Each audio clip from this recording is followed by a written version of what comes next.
ETF index mutual funds నేర్చుకుని stock మార్కెట్లో రాణించాలనుకుంటున్నారా? వెంటనే ఈ నెంబర్కి కాల్ చేయండి.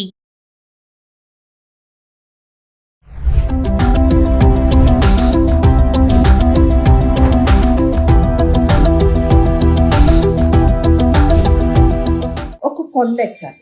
ఆ కొండ ఎక్కటము ఒక రోజులో సాధ్యమైపోతుంది అంటారా? ఏ ప్రిపరేషన్, ఏ టెక్నిక్ లేకుండా సాధ్యమవుతుందా? లేదు కదా. అలానే ఎగ్జామ్స్ మనము రాయాలి అంటే దానికి ఎంతో ప్రిపరేషన్ కావాలి. మనము ఎగ్జామ్స్ రాయాలి అంటే కొన్ని నేర్చుకోవాలి, కొన్ని రెగ్యులర్గా ప్రాక్టీస్ చేయాలి. అప్పుడు కానీ మనము మన ఎగ్జామ్స్లో సక్సెస్ అనేది చూడలేము. పరీక్షలు, టైం టేబుల్ ఇవి ఒక స్టార్టింగ్ పాయింట్ లాగా మనకి హెల్ప్ చేస్తాయి. CBSE grade 10, grade 12 time table అయితే పబ్లిష్ అయిపోయింది. మనకి ఇంకా చాలా టైం ఉంది ప్రిపరేషన్కి. మీరు ఇంకా స్లో స్టార్టర్స్గా ఉంటే ఇప్పుడు కొంచెం స్పీడ్ పికప్ చేయవలసిన అవసరం మీకు డెఫినెట్గా ఉంది.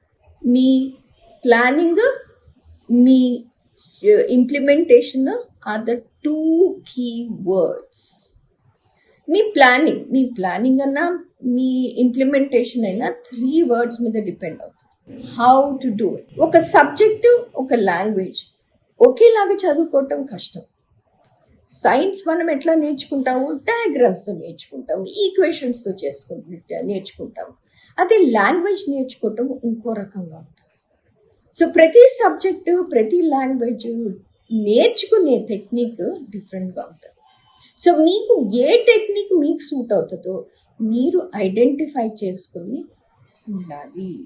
ఆ టెక్నిక్స్ మీరు ఇంప్లిమెంట్ చేయాలి. How to revise, how to learn.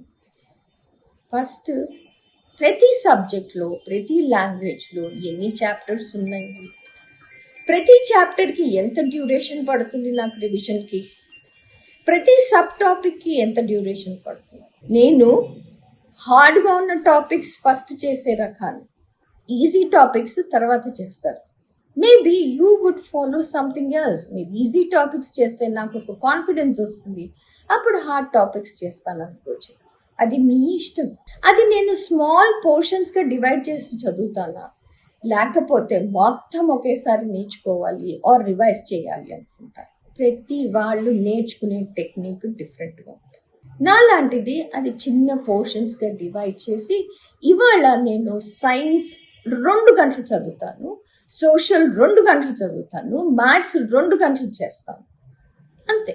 But మీరు ఇవాళ రోజంతా నేను సోషల్ చేస్తాను, రేపటితో కంప్లీట్ చేస్తాను, ఎల్లుండి నుంచి మ్యాథ్స్ చేస్తాను, మీ ఇష్టం. Me what suits you best, plan accordingly.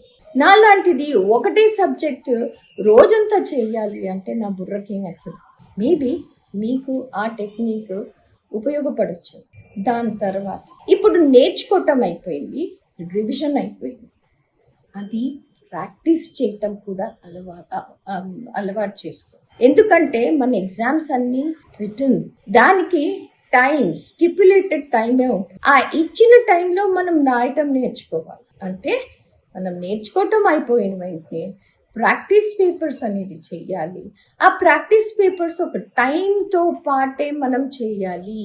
ఒక ఎస్సే, ఒక 20 మార్క్స్ ఎస్సే నేను ఎంతసేపట్లో రాయాలి, మీ టీచర్లు మీకు ఆల్రెడీ చెప్పే ఉండుంటారు. ఆ టైంతో మనం రాయటం అనేది అలవాటు డెఫినెట్గా will help you in the exams. దాని తర్వాత వాట్ టు డూ. మనం రివిజన్ చేయటానికి నాకేమన్నా మెటీరియల్ అవసరమా? Like say for example diagrams వేసుకోవాలి, దానికి ఏమైనా సెపరేట్ బుక్ ఉందా మీ దగ్గర? ఎందుకంటే ఫ్లాష్ కార్డ్స్, టీచర్స్ అంటారు ఒక ఫార్ములా బుక్ తయారు చేసుకోండి, ఒక బుక్ తయారు చేసుకోండి ఓన్లీ మ్యాప్ రీడింగ్ కదా. అలాంటివి ఏమన్నా నాకు అవసరం ఉన్నాయా చూసుకోండి, అవి రెడీ చేసుకోండి. Ask for help, somebody can help you to prepare all those things. దాని తర్వాత when am I studying. కొంతమంది పొద్దున్నే లేచి చదువుకోగలరు, కొంతమంది రాత్రి లేట్గా చదువుకోగలరు. అది మీ ఇష్టం. మీకు ఎలాంటి అలవాటు ఉన్నది అనేది మీరు నిశ్చయించుకోవాలి. కాకపోతే డెఫినెట్గా మీరు ప్లాన్ చేసుకున్న టైంని మాత్రం ఫాలో అవ్వటం నేర్చుకోండి. That is the mandatory one. There is no negotiation with that. So, ఇప్పుడు మీకు చెప్పింది ఏంటి? How, what and when. దీనితో పాటు ఇంకో 4 ఉన్నాయి. 4 ఏంటి? ఇది this will help you to keep your physical health and your mental health together. Please be hydrated. Drink enough water. Please do not drink sodas or aerated drinks or coffees, teas. No. Simple water, because simple water, room temperature water, has got more positive energy. So stay hydrated. Eat nutritive food. చాలా మంది చెప్తారు, మా పిల్లలు ఎంత ఆకలిస్తుందో ఆ revision టైంలో 2 గంటలకు ఒకసారి ఏదో ఒకటి ఇవ్వాల్సి వస్తుంది. ఆ టైంలో ఆకలి వస్తుంది, కరెక్టే. కాకపోతే మీరు ఏం తింటున్నారు అనేది కూడా ఇంపార్టెంట్. బర్గర్లు, పిజ్జాలు, నో. Eat nutritive diet. ప్రతి గంటకి కొంచెం బ్రేక్ తీసుకుని బాడీని ఉన్న ప్లేస్లో నుంచి మూవ్ చేయండి. Movement is good for the body. We are not made to sit at a place and live that way.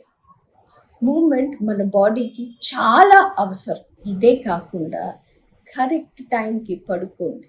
Your sleep is very important. చాలా సార్లు పిల్లలు అంటారు, రాత్రంతా పడుకోలేదు, పొద్దున్న ఎగ్జామ్ ఉంటుంది, రాత్రంతా పడుకోలేదు, రివైజ్ చేస్తున్నాను. No, that is actually going to be more trouble for you on the day of the exam. So మీరు పడుకోవలసిన టైంలో పడుకోండి. ఖచ్చితంగా మీకు 6-7 గంటల స్లీప్ అవసరము ఉంటుంది.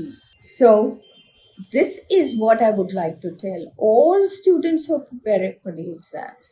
You still have time. How, when, what అనేది important. Hydration, eating nutritive food, keep moving and sleeping. 7 points. Ensure that you plan well and implement well.